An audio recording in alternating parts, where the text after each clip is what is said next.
My name is John Miller.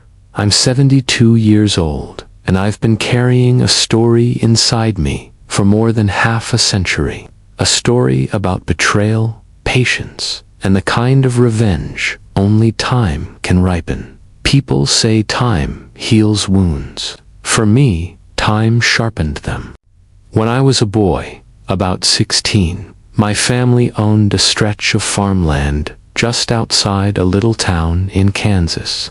My father, Robert Miller, worked that land with his bare hands. He used to tell me, "Son, this land is our blood. It feeds us, clothes us, and it'll be yours one day. Never let it go."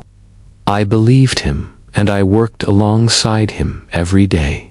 My mother tended the garden and kept us fed. We weren't rich, but we had dignity. Don't forget to subscribe to the channel and comment where you're watching from.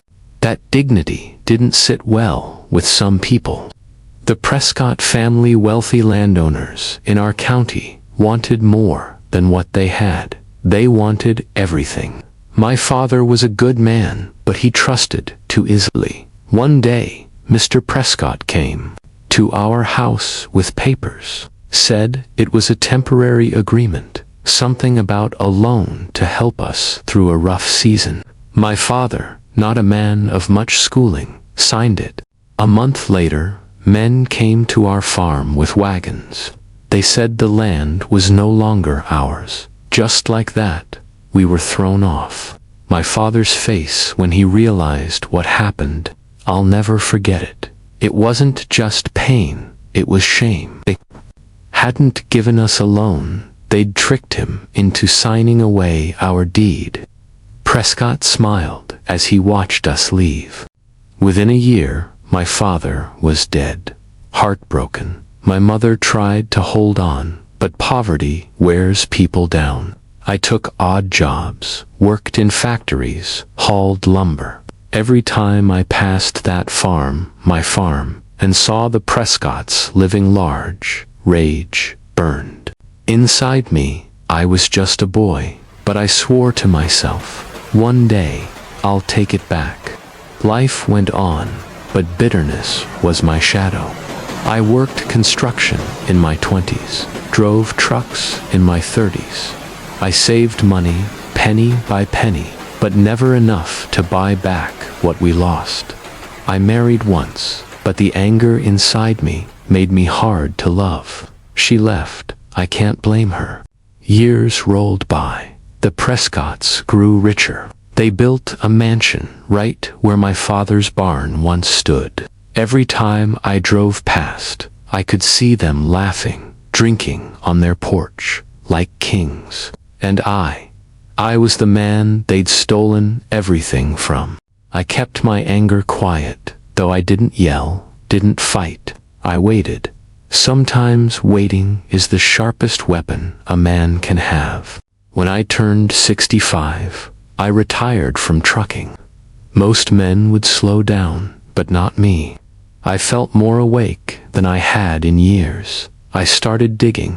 I visited the county clerk's office, pulled property records, traced every transaction. I learned something that made me smile for the first time in decades. The Prescotts were drowning in debt.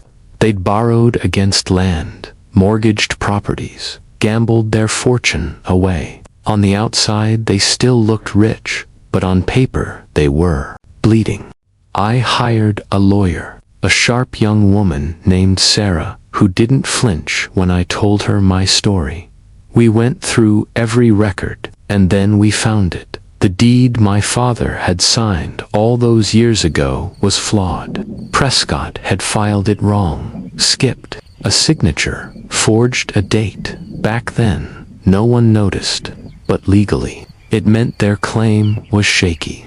That was my opening. I started buying up small debts tied to the Prescott's businesses quietly, through different names. At first, little things, a loan here, a lien there. They never suspected an old man was behind it. Within 2 years, I controlled enough of their debt to make demands. Then came the sweetest twist of fate. Prescott's grandson, Thomas, ended up working with Sarah's law firm, not knowing she was representing me.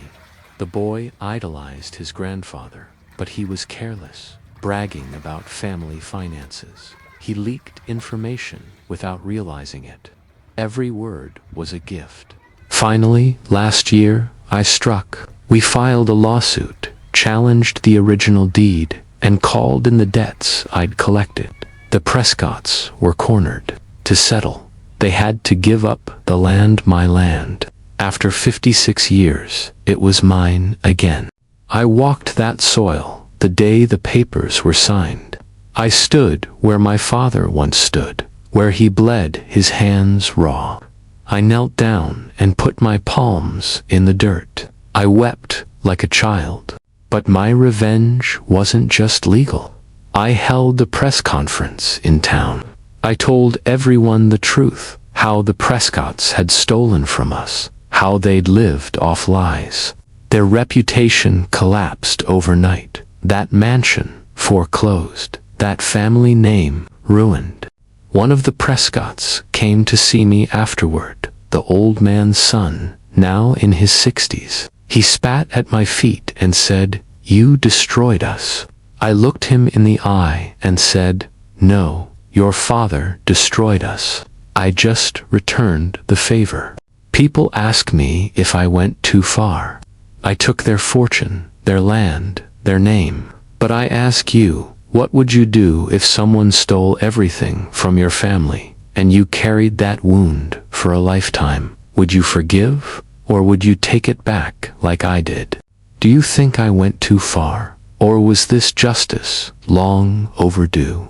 As for me, I finally sleep in peace. The land is mine, but more than that, the shame is gone. My father's spirit can rest now. Don't forget to subscribe for more stories of revenge, betrayal, and redemption. And hit the bell because trust me, you don't want to miss what comes next.